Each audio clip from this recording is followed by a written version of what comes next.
Smitty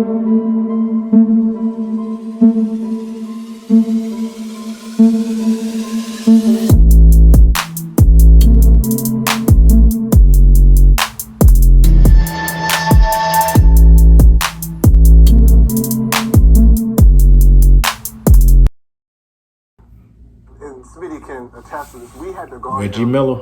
35 to 40 minutes a game. And he was the Shaq of shooting guards. Facts. Because there's no way you were going to move him off the post. He was cat quick. And on top of that, he was going to embarrass you in front of your family and friends. Yes. Having said all that, if I'm starting a franchise, not only do I want to put people in the seats, because Michael will do that, but his skill level was so far ahead of everyone else. I'm going with MJ. And that's a really good point by Reggie Miller. Like, we talk about Shaq being the most dominant center of all time, aside from Wilt Chamberlain. When you look at Michael Jordan at the shooting guard position, he was pretty much like a Shaq. He was so dominant in that shooting guard position that it was so impossible. Because every skill set he couldn't make up for it. He had athleticism, but he also had the fundamentals too as well. You didn't really see like a weakness in his game when you like watch him or when you face him. Like he just had everything. He was quick. That first step, quick, just quick. So let me go ahead and continue this one right here. Ooh, Mitch Richmond. MJ has, often called you like one of the toughest shooting guards he had to defend. Right. What was it like going against MJ? First time seeing. I watched him in college. I was in JUCO at the time, but first time actually seeing him live in front of you, he was cat quick. And really? Yeah. At that size? He was cat quick, and he had the ability to take one dribble, and if you try to get there, he was in the air already. So, you had to do a lot of freaking film work on him because he had every move. Yep. And he can get by you with one step, and once he gets by you, he's taking flight. But one thing, he was gonna come at you each and every night. Every night. And He'll give it to you. Kobe had that same thing that and I think all the great ones have it, that they're thirsty to score. Like it's like I gotta get it. I gotta get that bucket. And the defenders be like, God damn, this dude's crazy. You know what I mean? Like you gotta have that mentality. There's been a lot of debate about who's the great. Mitch was a bad boy in himself obviously, too. A lot of people, they just overlook what Kobe has done, and obviously LeBron Should deserve more respect than what he deserves. So underrated. MJ, the GOAT. Of course. Absolutely. Of course. Yeah. I went up against him each and every night. Right. You know what I mean? So. And then you played with Kobe at the Lakers. I played with Kobe, and Kobe was. He's in that level, no question about it. But Mike changed the game in so many other ways, not only on the court. Facts. But we couldn't stop Jordan. I mean, I'm looking at the highlights of Jordan. Every single time we double teamed Jordan down court, but he still averaged his regular season average against the Pistons was 37.5. Good grief. And then some nights he would get hot. Man, that ain't hot. On a bad night, right? We was double teaming him every single time. I'm talking about Jordan. Right. He gave us 60, 63. I mean, he was just unbelievable. So I couldn't say that he was my toughest to guard, because we was all guarding him. Right.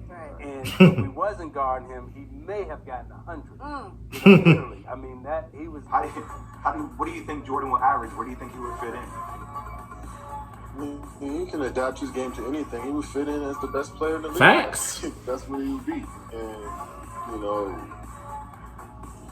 I feel like he'll have more possessions to do more things, but there's also more athleticism in his game. There's more length in his game, but it's also more space for MJ to go to work. So we'll never know, but for sure, he's a masterful basketball player. Like we've been saying, his skill level is unmatched. So and you take away his car, and hopefully he doesn't get his wake-up call to make it to the arena. But a player with Michael Jordan caliber, he is almost unstoppable at this time of the year. Canny ability to be able to create shots and hang in the air, and he's a warrior, he's competitive, there's just nobody like him. Great Pat Riley. The most outstanding player in the game. Gotta find a way to stop that fadeaway. You go in there thinking you're going to stop Michael Jordan, you're going to be in for a long night. Advertisement. If you're a homeowner in South Carolina and you're still paying for electricity, then you could be missing out on free government assistance to go solar. Pay your bills, everybody. 2005.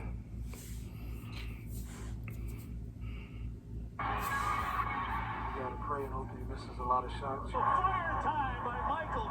He gets the ball real easily and real quick, and he spins and turns. And once he's hitting that shot so well, like he's doing now, it frustrates. That fadeaway is just deadly. In the air right there, he's fading.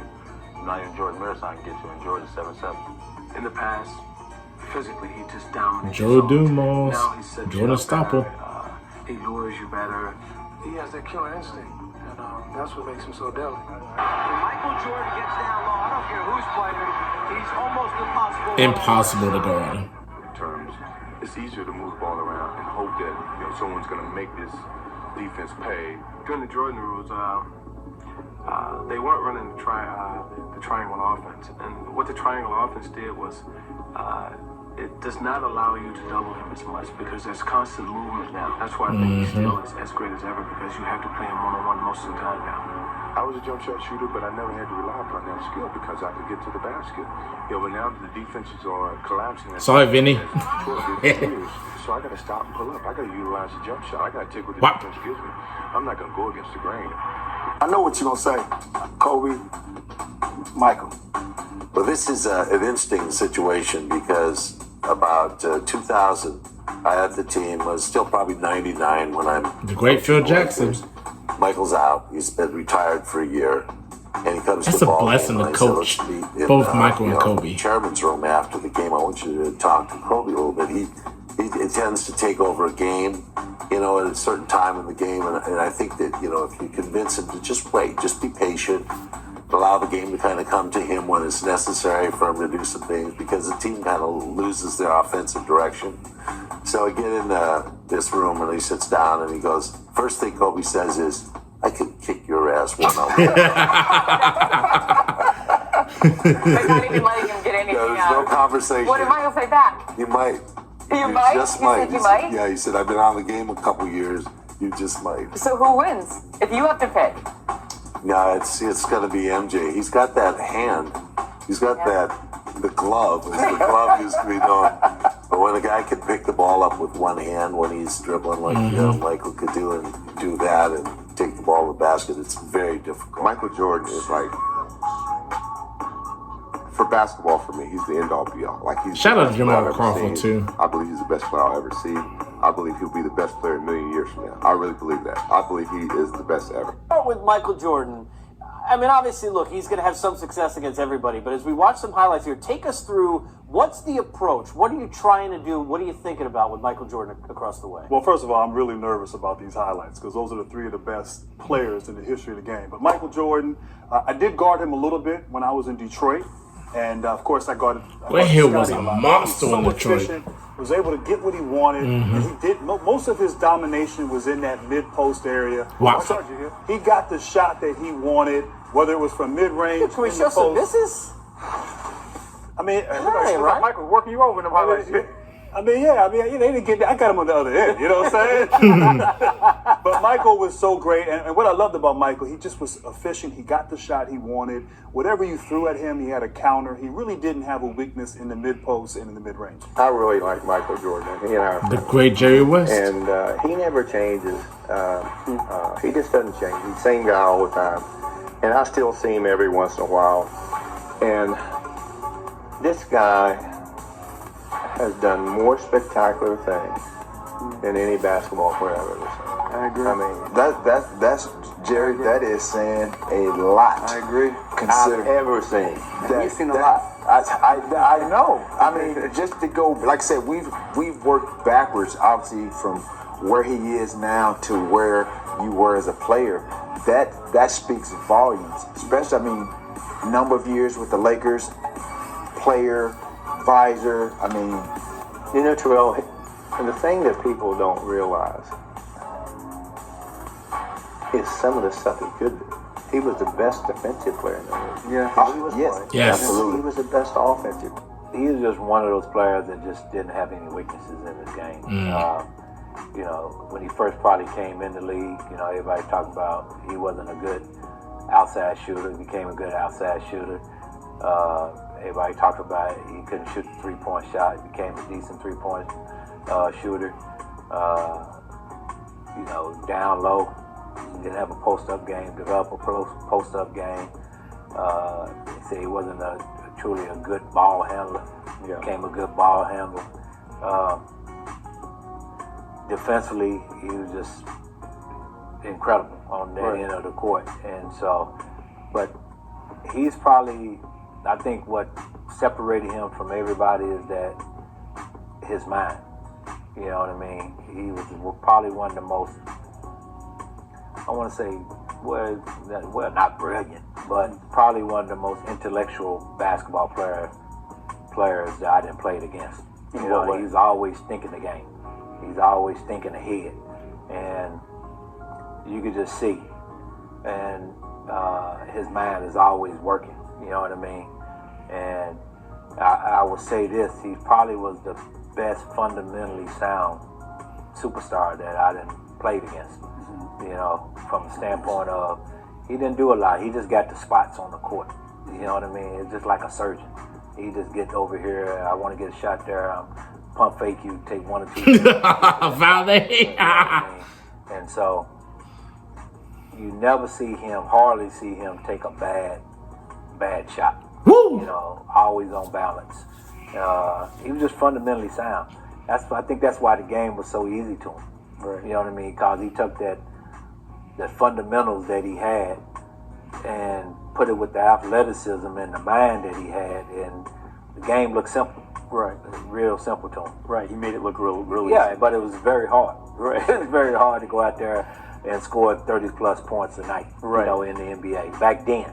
Right. You know what I mean? Where and the still game be asked was to guard the toughest guy. Yeah, when the game was physical and you can, you know, really get into your guy and put your hands on them, and you know the fear of them coming down the lane against us. You know, back whatever game you playing against, you know, it was just totally different. And that was the end of the video, man. And John Starks, I mean, just said it the best, man. And, you know, Michael Jordan always works on this game. Guy with so much athleticism, but he added the fundamentals to his game. Wasn't a great shooter at the beginning, but became a great shooter. His mid-range was deadly. His fadeaway was there. He could pick his spots wherever he wants to shoot at. Like, he was just unstoppable anywhere he goes, whether it's driving in with a dunk or these acrobatic layups to the mid-range shot, the fadeaway shot, the post moves. You know, the three-point shot wasn't really effective back then. You know, very rarely you see them take three-point shots back then. Now, if three-point shots was effective back then like they are in today's game, Mike would have been a great three-point shooter no matter what. So he would have worked on that game. Just his mindset, you know, like John Starks and everyone said, his mind, he was just a winner. He just had that killer instinct for days. Like, he really wanted to beat you down on that court. Whoever was guarding him, it doesn't matter, 50, 60, doesn't really matter. And, you know, at the beginning of this career, when you seen like that he was just trying to do everything by himself, wasn't really, you know, couldn't get over the hump, you know, with the Detroit or the Boston Celtics or like a Philadelphia 76 or a Bucks team, like all the great teams of the 80s. And then finally, you know, adding the triangle offense, you know, where he be sharing with teammates, and then he doesn't have to get beat up by Detroit with the Jordan Wolves. He's able to, you know, constantly move, and then you have to play him one-on-one. Like, his mind is always working no matter what you do. And you have to you just have to watch film. I mean, it's gonna be sleepless nights where you're gonna be where you can't really sleep, because, you know, you gotta get up and you gotta face Black Jesus himself. So, but yeah, Michael Jordan, greatest of all time. I mean, you just watch those games, you watch those highlights. He was just phenomenal. I mean, just phenomenal. 6 for 6. Could have had a couple more, in my opinion. But great player. I mean, great player. And I don't think we're ever going to see a guy like a Michael Jordan again. You know, Kobe Bryant, but I just think Michael was just ahead of his game, and the hands, they were really big, and he was just phenomenal. I mean, just phenomenal. Just a guy that's dominated his sport, and off the court, on the court, just an iconic figure. But definitely comment down below and tell me what you want me to react to next, and talk about, you know, how was he impossible to guard, your favorite Michael Jordan story, your favorite Michael Jordan game. Please let me know in the comments. Subscribe down below to It's Just JP for more basketball content. On the way to 1,500 subs. Thank you all so much for tuning in. Like this video if you like this video. And we are out of here. Follow me on my social media platforms too as well. Peace. God bless. Good night.